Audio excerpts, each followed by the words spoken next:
Thank you very much. Ladies and gentlemen, I'm Jessica Terisse, the Exec Chairman of Accounting for Sustainability, and I'm very pleased to be joined here today by three of the CFOs who are members of our new network.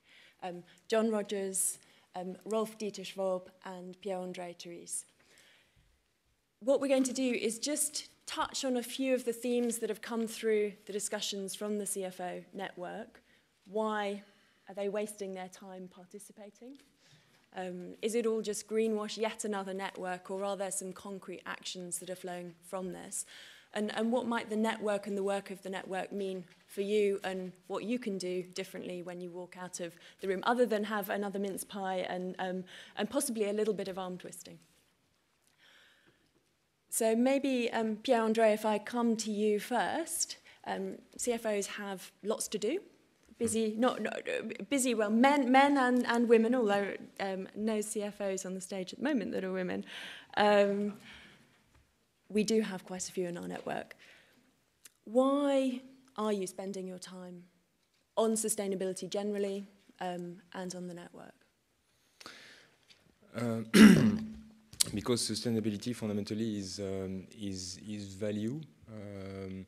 Sometimes people tend to oppose finance and sustainability, but to me they are very much the same. If you go back to the definition of or the expectation versus what the CFO need to deliver, is very much in charge of protecting, maximizing, growing the value of a company. And the value of a company, if you just have a look at the financial definition of it, is simply a sum discounted of free cash flow. And the more you have the ability to repeat these cash flows, and the more you have the ability to repeat them in a regular way, in a sustainable way, and the higher the value. So the more sustainable is your profits, the better. And therefore, one of my tasks, if I want to grow the value of my company, is to make sure that my business is sustainable and that I can repeat the sales and profit and growth that I'm doing year after year. So that's the first reason. The second is that Danone is, as many of you know, is a company in the fast-moving consumer goods, so in the food. And it's absolutely clear when you care about consumers that you have to listen to them, and that one of the things they are telling you is that they care about living better, longer, with a better environment. And this is something which was true 5 years ago, is true today, and is going to be increasingly true as we move forward. So I cannot figure out the development of my company without having in mind what are the customer expectations, the consumer expectations, because they are the ones who are building basically my performance going forward. And I need to take that very much into account. So for strategic reasons, sustainability has to be at the core of what we do. And the core of the business, or the core of the CFO as well?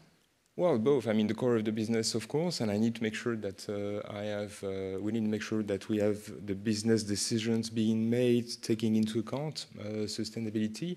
But as the CFO, definitely, as I said, creating value is a real matter of sustainability. Because if I do profit 1 year, no profit the year after, and another profit the following year, then I'm creating the conditions for no visibility to be given to investors, and therefore to get a low value.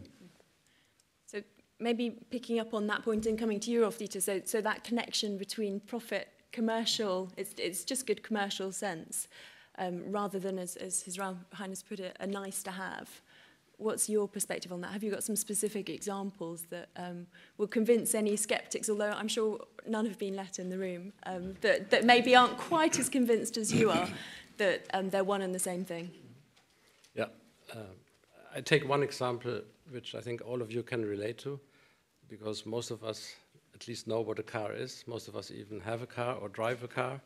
And we all have followed that in cars, over the last maybe 20, already 30 years, plastics have replaced metal, steel. That has a good reason. It's light, so you save energy, you save CO2 emissions. But in the last 10 years, a lot of innovation and energy has gone into developing plastics further. So make them stronger, make them more heat resistant, so that you can use them even in more delicate areas of a car. Again, the same objective. lighter weight cars, less gasoline consumption, and less CO2 emission. Now the next trend, which is now starting, is to make them out of renewables, not anymore out of crude oil. So we make one plastic, for example, for automotive, which is to a large extent made out of castor oil, so a plant. That's the next step. That is a CO2 consuming input. And that will continue to develop into an economy which is really different from what we were used in the past. And that is the whole automotive industry, and our company is roughly €500 million in terms of sales, so it's not a small part. John, from your perspective, I mean, two questions really just to kick off. Are there some specific areas that from Sainsbury's perspective you also feel that there's that very strong connection between the commercial and the sustainability? And then also building on that from the specifically the angle of the CFO, what's the value of the network going to be? Yeah, I mean, I think there's sort of a huge number of initiatives that we can apply as businesses which absolutely have a fantastic financial payback. So we spend about £60 million a year on what we describe as being sustainability initiatives, things like LED lighting, biomass boilers, reducing our electricity consumption. And actually what we found is that over the years, the payback on these investments has come down over time as we've better understood how to implement these initiatives within our business. So I'm absolutely convinced, I know that every single year we can afford to spend more and more money on environmental initiatives because the payback attached to them is very compelling. And I think the finance function as a whole has a real leadership role to play in driving this agenda forward within our businesses. I mean, at the end of the day, finance is the glue that holds many businesses together.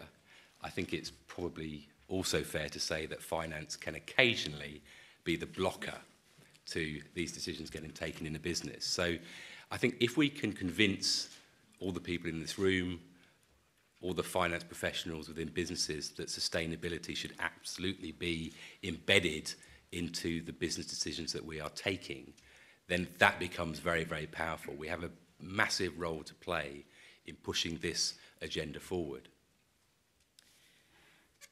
So the network itself, first year, I know that there was a discussion just before and agreement to focus on a number of different projects. I think certainly I was very taken with the first network meeting where we were discussing the frequency of the project meetings, for example, and testing out how often they would be, and actually calls for it to be monthly, certainly bi-monthly, keep our foot to the gas pedal and hold us to the fire to keep the action going.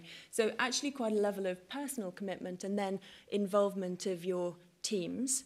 And certainly a really clear focus on outcomes, that this is not just a talking shop, that actually, if we're spending our time, we need some outcomes. They need to be beneficial to us as companies and also to advance that broader progress and tackle some of the problems that His Royal Highness has articulated so clearly are not going to be easy ones that we solve alone. So just to summarise the 5 projects that have been the focus of the first year, basics around sharing quick wins, what each of the organisations has done and how they can benefit, looking at capital expenditure, which is fairly key to not locking in the wrong kind of decisions now, but really locking in value for the future, valuing natural capital and social capital, looking at issues around better transparency on risk and future risk in decision-making, and investor engagement. And there's more details that everyone can see on this that's available on our website and elsewhere. But just picking up on those, why these 5 projects, John? I mean, there's a lot of things that you could have focused on as a network. Why were they the ones that got the greatest traction amongst the group? Yeah, and as you say, I mean, we came up with a whole list of potential projects that we could take forward, but we felt that the 5 that have just been read out were really the ones that were going to have the most impact, the most influence. And so the Quick Wins project, for example, there's a a lot of good stuff being done out there by many of the companies around the table, and I'm sure by many of the organisations in this room. And it was felt that one of the roles of the network should absolutely be one of collaboration and sharing of best practice, because sometimes you embark on these journeys and you've got a vision in mind as to where you want to get to, but you don't always quite know how you're going to get there. And I think if you can follow the example of other companies, learn from what other companies have done, that becomes tremendously powerful. The piece on looking at how we make investment decisions, how we spend capital. Again, many companies have thought through these issues, have been thinking through these issues over the last 10, 15 years or so. There's lots of best practice out there as to how to reflect sustainability issues within your investment decisions, how to take account of externalities like the price of carbon, the price of water, etc. So it's felt again that there could be a lot of learning across the group. We could share that learning and then take things forward more effectively within our individual businesses. So we really tried just to pick on those projects that we thought were going to make a real difference. As Jessica said, we're absolutely determined not to just make this a talking shop. We want to change behaviour within our organisations, and through sharing and collaboration, we believe that we can achieve that. I can see one of the members of your team smiling in the front row over there, so maybe has a little bit more work. Not that she doesn't already do enough. Okay, so picking up on another one of those projects, investor engagement. I mean, certainly one of the things that we always hear from the CFOs that we work with and from others is investors don't care. I know there's a few investors in the audience who may want to refute that. I've just done 100 roadshows and I haven't been asked a single question that links to what I see as the key drivers of my business model into the future. So I see it's commercially relevant. Why don't they? Pierre-André, do you want to just comment on that? Whether you think that really hangs true, maybe unpick it a little bit, and what the network is going to do to just engage more effectively with their investor base on these kind of issues. Yeah. What I heard, and maybe that was from you as well, is that investors say that the main obstacle to taking into account sustainability are CFOs. So it's a funny thing where, we think they're not caring and they think we're not caring. So the first thing to do in this case is going to be to talk, and I think having an instance, a forum of dialogue between investors and ourselves is going to be extremely useful. I think fundamentally we're both in the same camp, i.e. We have a conviction that we need to deliver sustainable performance. We have a conviction, therefore, that our impact on the environment, our impact on health, the way we deal with social issues are important, but at the same time we struggle to find a way to measure that. And struggling to find a way to measure that is a difficulty for both them and us to take that into account. I think this is everything but a reason to just forget about that and stop it. For the past 4 years, we have been in our annual result presentation, including a page about the reduction of the carbon emission of our company in various shape or form, and sometime being clear about the fact that we did not have so much positive reaction from the investment community, but I think we just have to do it and do it and do it and do it and over again, because at some stage everybody will recognize that this is important, and it may create some form of dialogue. So as part of the first priorities of this leadership network, I thought it was important to start creating a link with the investment community. And of course you all have your own pension funds as well, so a direct link with the investment community from your own employee base as well. Yeah, absolutely. Rolf-Dieter, maybe coming to you, just to the capital expenditure project, I think is one that you were quite keen to be also focusing on. As John has touched on, capital expenditure is a fairly key decision in terms of really future-proofing. If you make a decision now and governments do decide to act on something like carbon, put in place a tax, put in place more regulation, that would have consequences. So can you say a little bit more about capital expenditure project and what themes that you would like to see coming out of that? Yeah, capital expenditure project for me is just one very specific and concrete example of one of the other projects which were in the discussion, generally speaking, about decision-making and how to include sustainability in decision-making. But capital expenditure is just one of those. But it's very concrete, specific, so even if you start, and I use now a few more technical words, since we are CFOs here, so we have to do that at least once. We know how to do that. We do what we call net present value calculations. We have discount factors.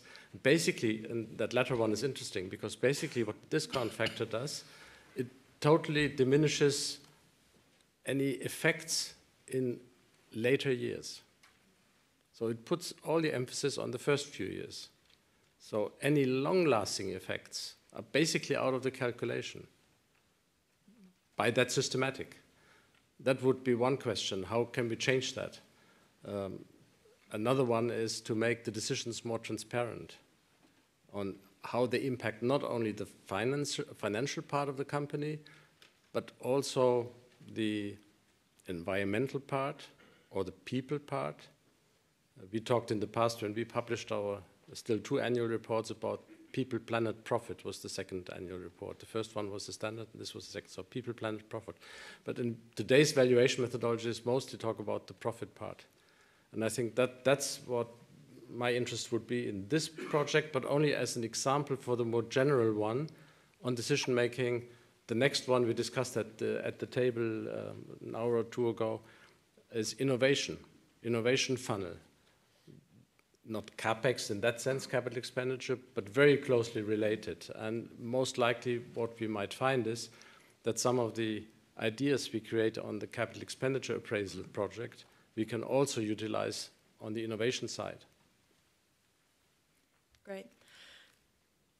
We have time, I think, for a couple of questions from the floor. So what I will do is, first of all, maybe come to Philippe. Philippe Joubert, if you could get the microphone, which should be there with Charlotte,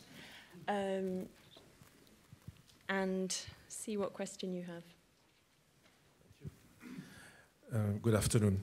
I was one of the faculty during the training these 2 days with the CFOs that we have organized with A4S CPSL and WBCSD on the role and the responsibility of the CFO. And one of the main roadblocks, if not the number one, is the apparent contradiction between the short term and the long term. And all the CFO were saying, okay, I want to look long term, but my board, my shareholders, my investors, they are only interested in short term.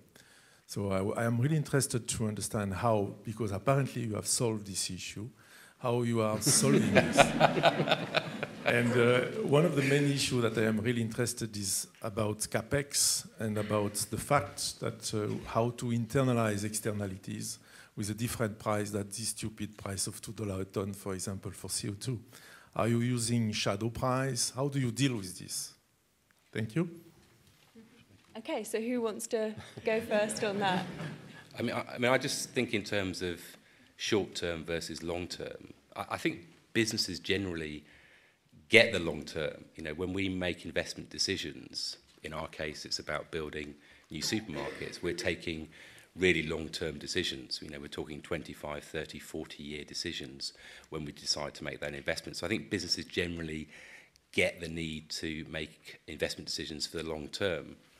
I think the biggest challenge for me is that the city and investors don't necessarily always look at decisions through that same lens.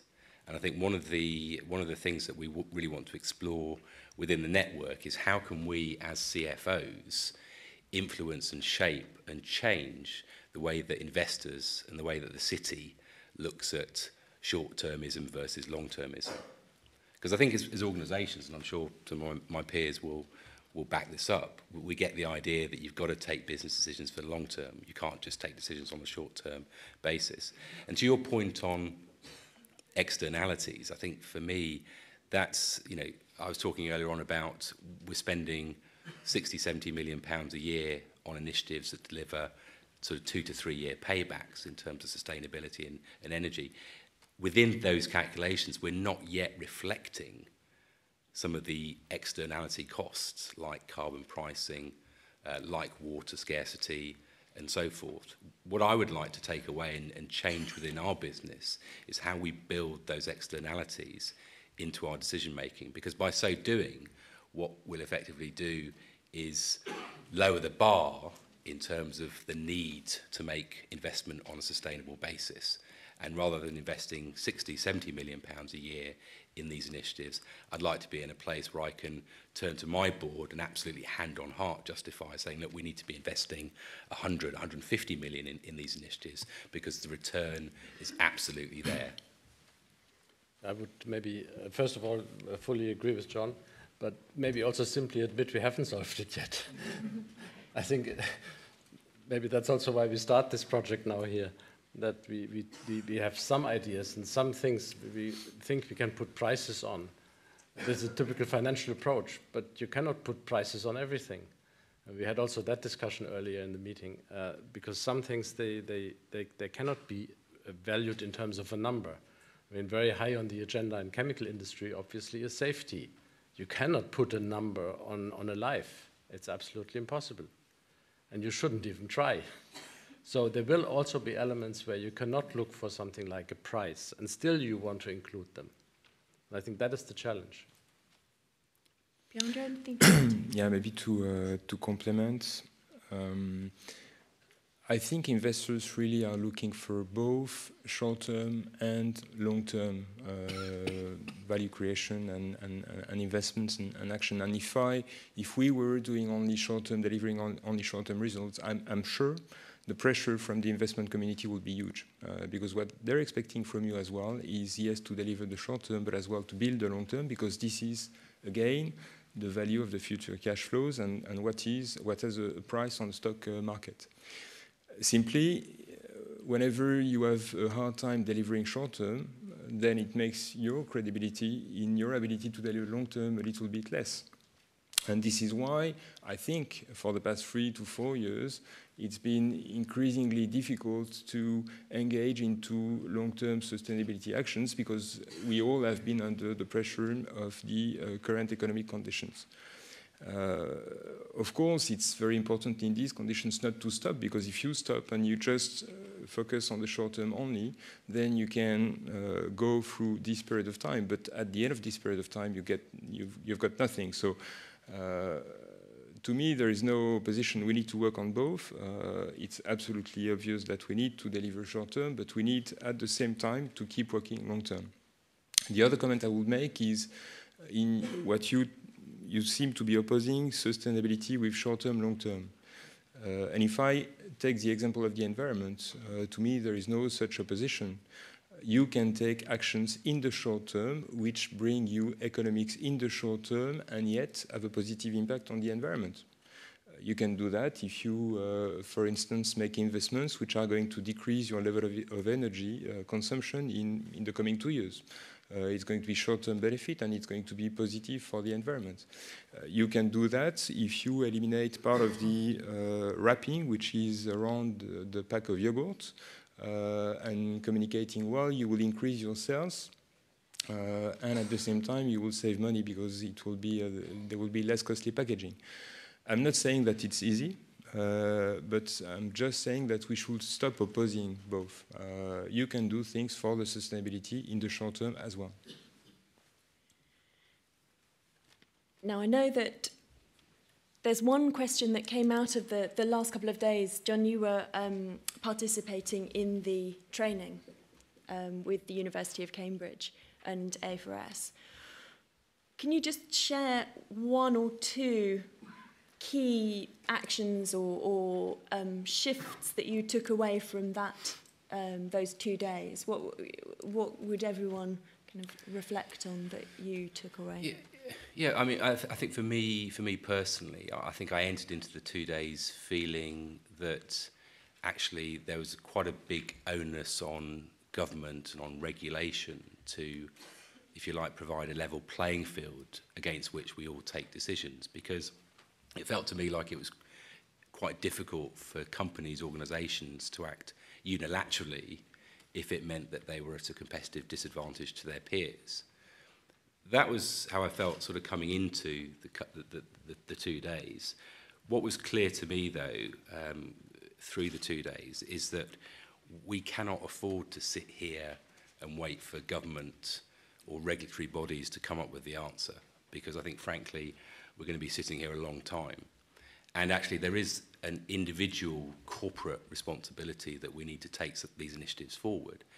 And also, there's a very strong economic case for so doing. If we properly reflect the true costs of sustainability into our investment decision making, there is a really strong, compelling case to take these things forward. And as individual companies, we have that responsibility to do so. So to me, yes, regulation will help. Regulation will be a component of the agenda that we'll be trying to push forward as CFOs. But we can't rely on regulation on its own. We've got to take individual responsibility, hopefully, albeit collectively as a group, because I think acting together as a group of CFOs, sharing our ideas, collaborating, will become even more effective. But as individual corporates, we've got to take responsibility for solving these issues. And I'm going to come to each of you just with one final question, and probably ought to warn you in case you haven't seen it that we have got the video running, so your responses are being captured, and I'm sure 1 year down the line you may want to look back at the video, or certainly we may be, just to see if what you say is followed through, which I'm sure it will be. So, I mean, this is a leadership network. And part of leadership is about personal leadership as well as collective leadership.